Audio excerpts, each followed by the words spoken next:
hatred knocks at your door, greet it with a smile, but tell it it has come too late, for love is already having tea inside. If hatred knocks at your door, greet it with a smile, but tell it it has come too late, for love is already having tea inside. He told me to go back to where I came from.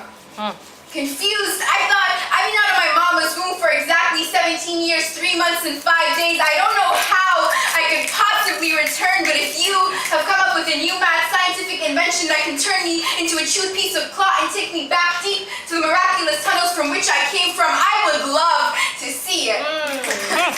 He told me this is Canada, and people who look or dress like me should have no business here. He felt the need to remind me of the country I'm in, as if the white color on the flag represents the color of the skin of the people who should belong here. Or maybe he thought I was bad in geography and failed all my classes despite the humble 90% average. He's probably still getting over the fact that I speak fluent English. She looked at me in disgust with my choice of attire, asking me why I would ever choose to enslave myself by covering and building barriers when freedom is supposedly this country's main goal and desire. So this one is to the men and women who find the need to rudely question my independently made life choices. To the women on the bus who'd rather die than sit next to what the media calls a potential terrorist. This is for the kids at school whose visions have been tainted with ignorance by puppets who have more control over them than their parents. This is for those who are discriminated against and abused on a daily basis by people who claim to know their intentions and motives. And no,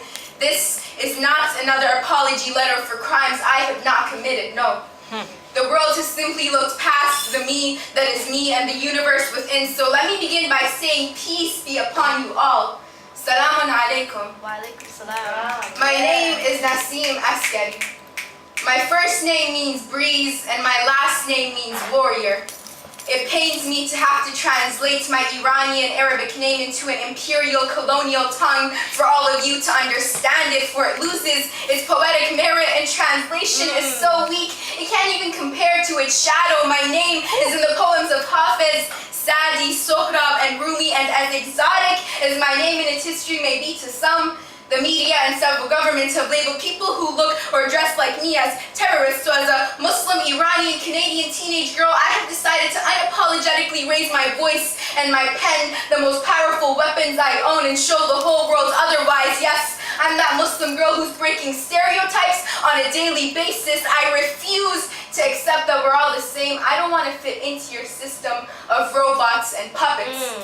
And of course, when I look at the state of this world, I question the injustices. I read about the atrocities. I take in the cries and the screams from a comfortable distance. I'm disgusted with my own ease and with the fact that I think I'm useless. And what am I supposed to tell my children who will have to carry all the weight this world, all the pain this world has built up in its spine? A child who may have to carry the weight of a hijacked religion on their shoulders and will have the pressure and the imprints on their shoulder blades and collarbones for the future discovery of fossils by archaeologists. What do I tell them when they ask me why the media is selectively and systematically biased and the youth's role models continue to roll them and stone them and send them in the wrong one direction? What do I tell them?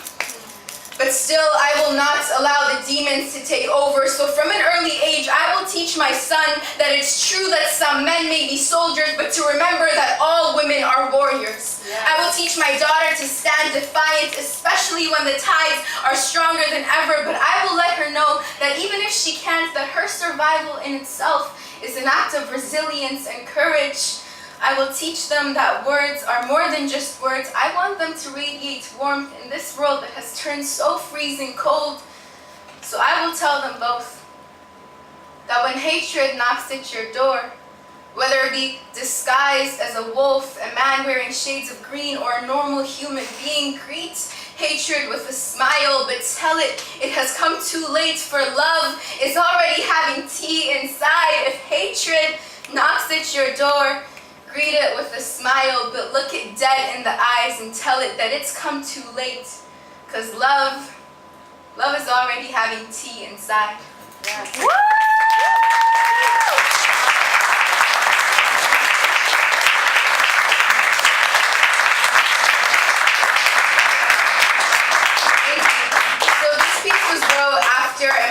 grocery store told me the animals are out again. Welcome to the first world. So that was the response I gave to this piece. And do we have 3 minutes? No. Yeah? Okay. I wrote this piece last year. It's called Letter to Katy Perry and the Like. So I'm no longer 16, I'm 17 now, but it's one of my favorite pieces. Alright. Letter to Katy Perry and the Like from a 16-year-old. That's what it's called. I'm 16.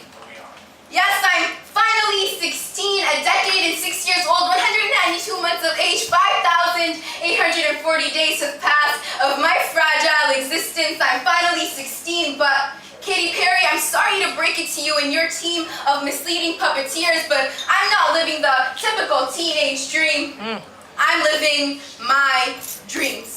Because the immorality of this system is sickening. I mean, why is it expected of us teenagers to constantly be in the streets in order to immorally fulfill our animalistic desires? Because there is more to this temporary life than temporary satisfaction, and knowledge is the key, and it's the first step to breaking free, but thanks to the education system, that positive desire is also fading away because they teach us that a number is what defines us, and that's the only way we could possibly please our parents. But to be honest, I have learned more from what I have not learned in school. How ironic.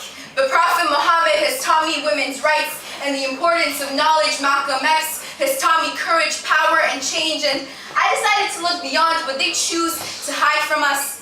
And I found the genocide of the indigenous, King Leopold's massacre of the millions, diamond mines, child slaves, genocide of the teachings of Avicenna, Al-Ghazali, Mutahari, and the greatest Eastern scholars. I'm breaking free. I refuse to be another teenager that's expected to do nothing but indulge in what's not good for me. And if you ask me, I'd rather have a one-night stand with a book and give birth to knowledge. I'd rather be high on the beauty of this life and spread a meaningful message. I'd rather be intoxicated by pure divine love instead of a substance that's caused the death of millions, yet it's still being advertised on TV and being sold by the government to the masses. I'm breaking free. I refuse to accept that my parents are my biggest enemies and they're constantly out to get me. I refuse to spit words that have no meaning or lack an ounce of morality. I won't allow the brand name I wear on my shirt be what defines me.